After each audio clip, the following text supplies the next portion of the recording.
الرحمن الرحيم.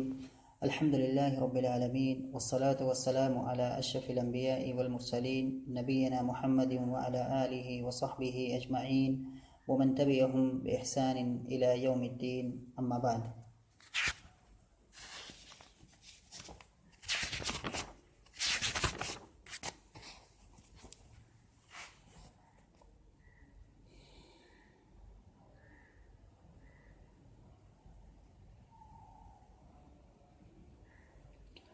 آج کے درس میں یعنی کہ دیوان الحماسہ کے اندر ہم کچھ اشعار کو پڑھیں گے، اور سب سے پہلے میں ان اشعار کی عبارت کو پڑھ دیتا ہوں. شاعر کہہ رہا ہے وقال آخر، یعنی کہ ایک مجہول کے ساتھ انہوں نے کہا، ان کا نام نہیں معلوم، لیکن یہ شعر کافی عظیم ہے جو بھی شاعر ہو. شاعر کہہ رہا ہے وَأُعْرِضُ عَنْ مَطَاعِمَ قَدْ أَرَاهَا فَأَتْرُكُهَا وَفِي بَطْنِ انْتِوَاءُ فَلَا وَأَبِيكَ مَا فِي الْعَيْشِ خَيْرٌ وَلَا الدُّنْيَا إِذَا ذَهَبَ الْحَيَاءُ يعيش المرء ما استحيا بخير ويبقى العود ما بقي اللحاء. کچھ اشعار شاعر نے یہاں پر کہے ہیں، ان کے اندر حکمت کی باتیں اس نے کہی ہیں. حکمت سے کیا حکمت کہتے ہیں، کس کو ہیں؟ حکمت اس کو کہتے ہیں کہ آدمی جو اپنی زندگی کے تجربات سے سیکھتا ہے، اسی باتوں کو، انہی چیزوں کو اگر وہ مختصر الفاظ میں کہتا ہے، دوسروں تک اس کو پہنچاتا ہے، چاہے وہ شعر کی شکل میں ہو، چاہے وہ نثر کی شکل میں ہو، تو یہ حکمت کہلاتی ہے. حکمت جمع حکم. یہاں شاعر کہہ رہا ہے وَأُعْرِضُ عَنْ مَطَاعِمَ قَدْ أَرَاهَا. یہاں پر شاعر خودداری یا حیا، شرم، یہ اس طرح کی جو اچھے اوصاف ہیں ان کے بارے میں کلام کر رہا ہے، اور یہی کہہ رہا ہے کہ یہ چیزیں اگر انسان کے اندر نہ ہو تو وہ بیکار ہے. اور اپنے بارے میں کہہ رہا ہے کہ میں ان چیزوں کو اپناتا ہوں. حیا، شرم، خودداری، اگر ان چیزوں کے ساتھ مجھے کوئی چیز ملتی ہے تو میں اس کو لے لیتا ہوں، ورنہ میں اس چیز سے درکنار ہو جاتا ہوں، اس چیز سے دور ہو جاتا ہوں. ابھی مفہوم اور زیادہ واضح ہوگا جب ہم ان لائنوں کو پڑھیں گے. شاعر کہہ رہا ہے وَأُعْرِضُ عَنْ مَطَاعِمَ قَدْ أَرَاهَا. أَعْرَضَ يُعْرِضُ، پہلے جو کلمہ یہاں پر ہے وَأُعْرِضُ، اور أَعْرَضَ يُعْرِضُ إِعْرَاضًا، باب افعال سے ہے. یہاں پر اعرض مضارع ہے، واحد متکلم کا صیغہ ہے، جس کا معنی ہوتا ہے اعراض کرنا، کسی چیز سے اعراض کرنا، کوئی بھی چیز ہو. تو وہ اعرض، اور میں اعراض کرتا ہوں، ان مطاعم، مطعم کی جمع مطاعم، کھانے کی جگہ، ہوٹل یا اس معنی میں ہوتا ہے. مطعم کا معنی ہوٹل یا کھانے کی جگہ، جمع مطاعم. یہاں مراد شاعر طعام کو لے رہا ہے، طعام. تو وَأُعْرِضُ عَنْ مَطَاعِمَ قَدْ أَرَاهَا، قد اراہا، یہاں پر ایک کلمہ محذوف ہے، معنی اسی سے بیٹھے گا، واضح ہوگا. قد اراہا آرن، آر کے معنی آر، جو ہم اردو میں بولتے ہیں آر، یعنی کہ تو آر جو ہے قد اراہا آرن فَأَتْرُكُهَا وَفِي بَطْنِ انْتِوَاءُ. فَأَتْرُكُهَا، ترک اترکو کا معنی چھوڑنا، فَأَتْرُكُهَا فَاتفا ہے، اترکوها کبھی کے بعد فعل مضارع ہے، ترک اترکو سے بعد متکلم کا صیغہ ہے، اور جو ہا کی ضمیر ہے یہ اسی کا مفعول بھی ہے. وفی بطنی، بطن کے معنی پیٹ، جمع بطون. انتواء، انتواء کے معنی ہوتا ہے انتوا ینتوی، انتواء کے معنی ہوتا ہے لپٹنا. تو یہاں پر ہے انتواء مصدر ہے، یعنی کہ پیچ و تاب، خم، مروڑ، اس طرح کی چیز، یعنی کہ پیٹ میں اگر مروڑ ہو، اتڑیاں کیا ہے ایک دوسرے سے چپک گئی ہوں، اس طرح کی کیفیت ہو. اور یہ کب ہوتا ہے؟ حد سے زیادہ بھوک کے وقت ہوتا ہے. تو یہاں پر شدت بھوک مراد ہے. انتوا کے مراد جو ہے یہاں پر شدت بھوک، لیکن انتوا کا لفظی معنی ہوتا ہے مڑ جانا، مروڑا جانا، ایک دوسرے کے ساتھ مڑ جانا، تو یہ معنی ہوتا ہے. تو شاعر یہاں پر کہنے جا رہا ہے کہ وَأُعْرِضُ عَنْ مَطَاعِمَ قَدْ أَرَاهَا، اور میں اعراض کرتا ہوں عن مطاعم، ان کھانوں سے، قد أَرَاهَا آرًا، جن کھانوں کو میں آر سمجھتا ہوں یا باعث آر سمجھتا ہوں. کوئی آدمی کھانا کھلا رہا ہے، کہیں پر کھانا مل رہا ہے یا کچھ بھی ہو، وہ کھانا اگر کوئی کھائے گا اس سے اس کو رسوائی، عار ملے گا. کھانا کھلانے والا یا تو بے عزت کرے گا، یا تو اس کے طعنے دے گا، یا تو اس کے ذریعے سے احسان جتائے گا، یا اور کوئی آدمی کی عزت پر اسے آنچ آ رہی ہو. تو شاعر کہہ رہا ہے اگر ایسی کہیں بھی سچویشن آتی ہے، اگر اس طرح کا کھانا کہیں ملتا ہے، تو کہہ رہا ہے کہ میں اس کھانے کو کھانے سے انکار کر دیتا ہوں، یا میں اس کھانے سے اپنے آپ کو دور کر لیتا ہوں۔ گرچہ شاعر کہہ رہا کہ گرچہ میرے اندر کتنی ہی سخت بھوک کیوں نہ لگی ہو، گرچہ میرے اندر بہت زیادہ بھوک ہو، میری ہتھیلیاں کیا ہے بالکل اس میں مروڑ آ گیا ہو شدت بھوک کی وجہ سے، تو پھر بھی میں ایسے کھانوں سے دور ہو جاتا ہوں، ایسے کھانے سے اعراض کر جاتا ہوں۔ تو یہ ایک اچھی صفت شاعر نے یہاں پر ذکر کی ہے کہ اپنی عزت، خودداری، شرم، حیا، ان چیزوں کو اس نے باقی رکھا ہے اور کھانے کے پیچھے وہ نہیں دوڑتا ہے، گرچہ اس کے ساتھ پریشانی کتنی نہ بڑھ جائے۔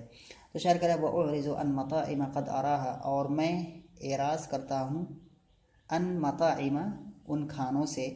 قد اراہا آرن، جن کو میں باعث آر سمجھتا ہوں، فاترکها، پس میں ان کھانوں کو چھوڑ دیتا ہوں، ان کھانوں کو ترک کر دیتا ہوں۔ وفی بطنی انتباء، اس واو یہاں پر حالیہ ہے، واو جو ہے یہاں پر کہہ رہے ہیں کہ الجملۃ حال نیچے لکھا ہوا ہے، الجملۃ حال، یہ جو جملہ ہے فی بطنی انتباء، یہ ایک چھوٹا سا جملہ ہے یہاں پر واو کے بعد، یہ واو جو ہوتا ہے اس کو کہتے ہیں واو حالیہ، تو یہ واو حالیہ ہے، اور اس کے بعد فی بطنی، یہ جار اور مجرور، فی حرف جر ہے، بطنی میں بطن مضاف ہے اور یا مضاف الیہ ہے، مضاف اور مضاف الیہ یہ مجرور ہے، فی حرف جر کا جار مجرور متعلق ہو جائے گا یہاں پر کسی مناسب کلمے سے جس کی تقدیر عموماً کائن یا مستقر مانا جاتا ہے،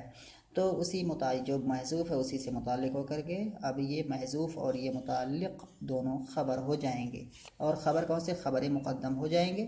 انتباء یہ مبتدا مؤخر ہو جائے گا، مبتدا مؤخر مبتدا نکرہ ہے کیونکہ اس پر خبر مقدم ہے، تو یہ مسوغات میں سے ایک مسوغ یہاں پایا جاتا ہے۔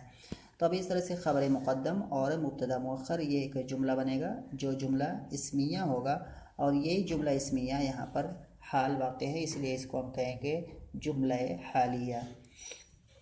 اور اسی کو نیچے انہوں نے کہا ہے الجملۃ حال، یعنی کہ یہ جملہ حال ہے، اور انتباہ سے یہاں کہا ہے کہ اراد بہ الجوع،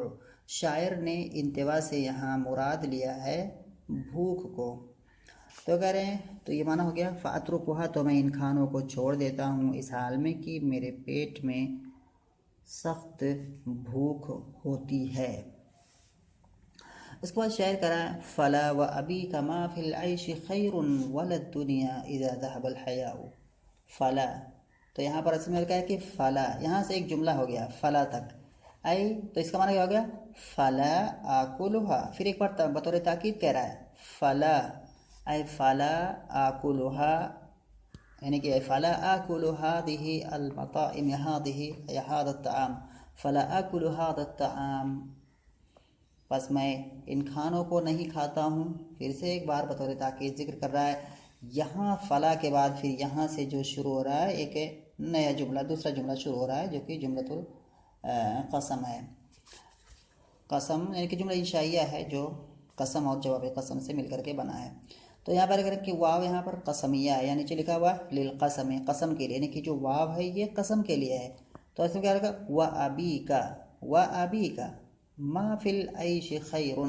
ما یہاں پر نافیہ ہے، اس کے بعد ہے کہ ما ولا المشبہتان بلیسا، جو ما اور لا جو ہوتے ہیں لیسا سے مشابہت کی وجہ سے عمل کرتے ہیں، انہی میں سے ایک یہ بھی ہے ما ہے۔ اس کے بعد جو فی العیش ہے یہ خبر ہے ما کی، جو خبر اس کے اسم پر مقدم ہے، اور خیر اسی ما کا اسم ہے، پہلے اس کا مفہوم کرتے ہیں، پھر اس کے بعد دوسری چیزوں پر بات ہوگی، کہہ رہے ہیں فلا فلا آکلها، بس میں نہیں کھاتا ہوں اس طرح کے کھانوں کو، وہ ابی کا، اور تمہارے باپ کی قسم، ما فی العیش خیر،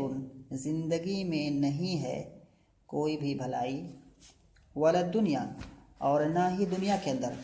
تو کیا معنی اس طرح کیا ہوا ہے، اس کی اصل کیسے ہو جائے گی؟ ما فی العیش ولا الدنیا خیر اذا ذهب الحیاء، اصل عبارت اس کی ایسے ہی ہے، شعر کی وجہ سے اس پہ کچھ تقدیم و تاخیر ہوئی ہے، تو پھر سے جو اصل ہے اس اصل پر میں اس عبارت کو پڑھتا ہوں، کیسے ہوگا؟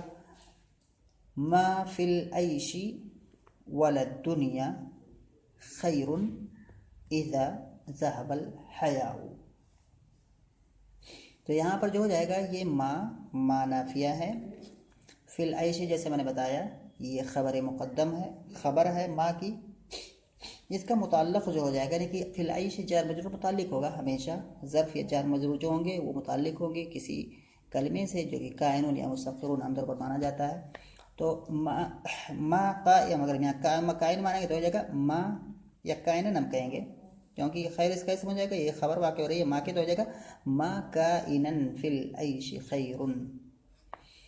تو یہاں پر جو فی العیش ہے یہ فی حرف جر، العیشی یہ مجرور ہو جائے گا،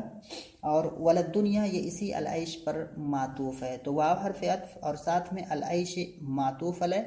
واو حرف عطف، لا جو یہاں پر ہے یہ لا زائدہ ہے، معنی کے اندر تاکید کے لیے اس کو لایا گیا ہے۔ الدنیا جو ہے اسی عیش پر معطوف ہے، تو اصل میں کیا ہوگی ما فی العیشی ولدنیا، تو اب اس طرح سے کیا ہو جائے گا فی العیش ولدنیا، یہ پورا کا پورا اب خبر بنے گا، اور یہ جو متعلق ہوگا جس سے وہ کیا ہوگا کائنن، اور خیر اس کی اصل جگہ یہاں پر ہے بعد میں، تو خیر کیا ہو جائے گا یہ ما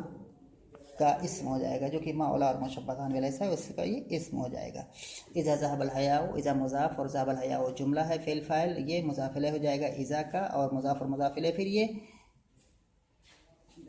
متعلق ہو جائیں گے خیر سے، اس سے خیر جو کہ اس میں تفضیل ہے یہ اپنے اسے ضرب سے مل کر کے یہ پورا اسم ہو جائے گا، جو کہ